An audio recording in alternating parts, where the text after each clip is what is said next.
இந்த ஆயில் பத்தி சொன்னீங்க. சோ இது வந்து யாருனாலுமே யூஸ் பண்ணலாமா? நாங்க இந்த டவுட் வரக்கூடாதுங்கிறதுக்காக தான் இதுலயே யூனிசெக்ஸ் அப்படிங்கறத மென்ஷன் பண்ணிருக்கோம். 2 வயசுக்கு மேல இருக்கிற குழந்தைகள் யாராலும் யூஸ் பண்ணலாம். நிறைய மேல் கஸ்டமர்ஸும் எங்களுக்கு இருக்காங்க. கண்டிப்பா நானுமே போகும்போது ஒரு வாங்கிட்டு போக தான் நினைக்கிறேன். ஏன்னா மேக்ஸ் டீச்சர் கொண்டதை விட தலைமுடி கொண்டது தான் இப்போ அதிகமாவே இருக்கு.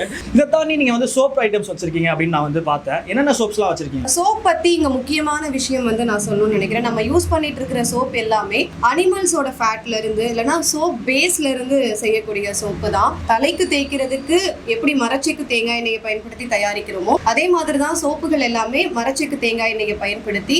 இப்போ பாத்தீங்கன்னா நம்ம கிட்ட ஃபிளேவர்ஸ் தெரியும். உருளைக்கிழங்கு, கேரட், தக்காளி, சாண்டல், மஞ்சள் இருக்கு, புதினா இருக்கு, துளசி இருக்கு, முல்தானி மட்டி இருக்கு, பால் இருக்கு, கற்றாழை இருக்கு, எலுமிச்சம்பழம் இருக்கு, வெறும் பிளைன் கோகனட் ஆயில்ல பண்ண சோப்புமே இருக்கு. அதுக்கப்புறம் ஆவாரம்பூ, வேப்பலை, குப்பமேனி, பப்பாளி, தேன், ரோஜாப்பூ அப்படின்னு கிட்டத்தட்ட ஒரு 18 வெரைட்டிஸ் கொடுத்துட்டு இருக்கோம்.